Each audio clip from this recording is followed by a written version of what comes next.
নমস্কার, শিলিগুড়ি এক্সপ্রেস আপনাদের সকলকে স্বাগত। আমি ঋতু। শিলিগুড়িতে ভাড়াটিয়া তালিকাভুক্তি শুরু করবে পৌর নিগম। 41তম বোর্ড মিটিং এ জানালেন মেয়র। শনিবার শিলিগুড়ি পৌর নিগমের 41তম বোর্ড মিটিং অনুষ্ঠিত হল। শাসক দলের সমস্ত কাউন্সিলররা এই বৈঠকে উপস্থিত থাকলেও আগে থেকেই বৈঠক বয়কট করেছিলেন বিজেপি কাউন্সিলররা। এদিন কংগ্রেস কাউন্সিলররাও দেখা মেলেনি, তবে বিরোধী দলের মধ্যে উপস্থিত ছিলেন সিপিএম কাউন্সিলররা। বোর্ড মিটিং চলাকালীন বিভিন্ন গুরুত্বপূর্ণ বিষয়ে বক্তব্য রাখেন বাম পরিষদীয় সদস্যরা। কিছু বিষয় নিয়ে তর্কতর্কি হলেও শেষ পর্যন্ত শান্তিপূর্ণভাবেই শেষ হয় সভা। মিটিং এ শহরের সামগ্রিক উন্নয়নমূলক কাজ, জল প্রকল্প, নিরাপত্তা ব্যবস্থা নিয়ে বিস্তৃত আলোচনা হয়। এদিন শাসক দলের 36 নম্বর ওয়ার্ডের কাউন্সিলর রঞ্জন শীল শর্মা অবৈধ নির্মাণের প্রসঙ্গ তুলতে কিছুটা বাধার সম্মুখীন হন। একাধিক বাড়ি শিলিগুড়ি শহরের অবৈধ নির্মাণ নিয়ে প্রশ্ন ওঠায় এদিন ফের উত্তপ্ত হয় সভাকক্ষ। বোর্ড মিটিং শেষে সাংবাদিকদের মুখোমুখি হয়ে মেয়র গৌতম দেব জানান, শহরের বিভিন্ন উন্নয়নমূলক প্রকল্পে গতি আনা হবে। জল সরবরাহ প্রকল্পের দিকে বিশেষ নজর দেওয়া হচ্ছে। পাশাপাশি শহরে ক্রমবর্ধমান চুরি ডাকাতি রুখতে পুলিশের সাথে সমন্বয় রেখে বাড়ি ভাড়া দেওয়া সংক্রান্ত নতুন নীতি প্রয়োগের কথা জানান তিনি।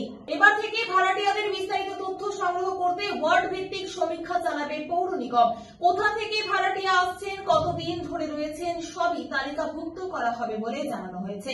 সব মিলিয়ে শহরের উন্নয়ন, নিরাপত্তা ও শৃঙ্খলা রক্ষায় একাধিক সিদ্ধান্ত গৃহীত হয়েছে এই বোর্ড মিটিং এ। বিল্ডিং ব্যাপারটা নিয়ে দেখুন, যার বক্তব্য তিনি বলেছেন, আমরা আমাদের এক্সপার্ট কমিটি যেভাবে বিল্ডিং প্ল্যান দেবে সেভাবে পাস করতে হবে। তারপরেও যদি কিছু প্রশ্ন থাকে, এতগুলো বিল্ডিং এর মধ্যে একটা দুটো বিল্ডিং, সেটা আমরা গভর্নমেন্টের কাছে ওপিনিয়ন নিয়ে নেবো, একটা গাইডলাইন তৈরি করবো। এটা খুব একটা প্রবণতা হয়ে যাচ্ছে, তো লোকে আসছে, থাকছে, চলে যাচ্ছে। তারা কারা কি, হোটেলে যেমন তথ্য থাকে, পুলিশের সাথে বলবো হোটেলে কারা আসছে সেটা যেন পুলিশের কাছে যথাযথ তথ্যকে, অনেক হোটেল রেজিস্টার মেনটেন করছে, সেটা করতে হবে। আর প্রত্যেকটা বাড়িতে আমরা করব, সার্ভে করব, কারা ভাড়া থাকছে তাদের ডিটেল। আমার বাড়িতে ভাড়া আছে, আমিও দিয়ে দেবো, সবাইকে এটা দিতে হবে। এটাতে কোনো ট্যাক্স বাড়বে না, এতে কোনো ইনকাম ট্যাক্সের ব্যাপার নেই, এটাতে আমার পুরসভার ট্যাক্স বাড়বে না। এটা আমাদের এই তথ্যটা শেয়ার না করলে সে বাড়ির মালিকরাও কিন্তু বিপদের মধ্যে জানে না তো কে আসছে, নিরাপত্তা ক্ষেত্রে। এই জন্য শিলিগুড়ির মতো বর্ডারিং জায়গায় এটা খুব দরকার। এটা পুলিশকে নিয়ে, অন্যান্য এজেন্সিকে নিয়ে আমরা এটা পুলিশ এসব রোডে মন্দিরের পেছন দিকটা আমরা বানিয়ে দেবো। আমাদের দেয়ালটা পিলারের উপরে এটা ছিল, দেয়ালটা একটু ক্র্যাক করেছিল, আর কিছুই না।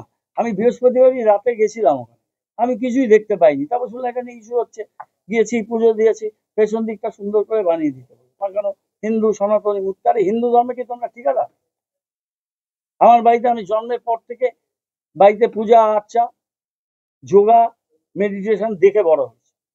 রানাদের বাড়িতে আমরা এই ধর্ম বিশ্বাস করি, আমি রীতিমতো পূজা আর্চা করি। এগুলো আমাদের শিখিয়ে লাভ নেই, কিন্তু সেটা নিয়ে আমি রাজনীতি করবো না।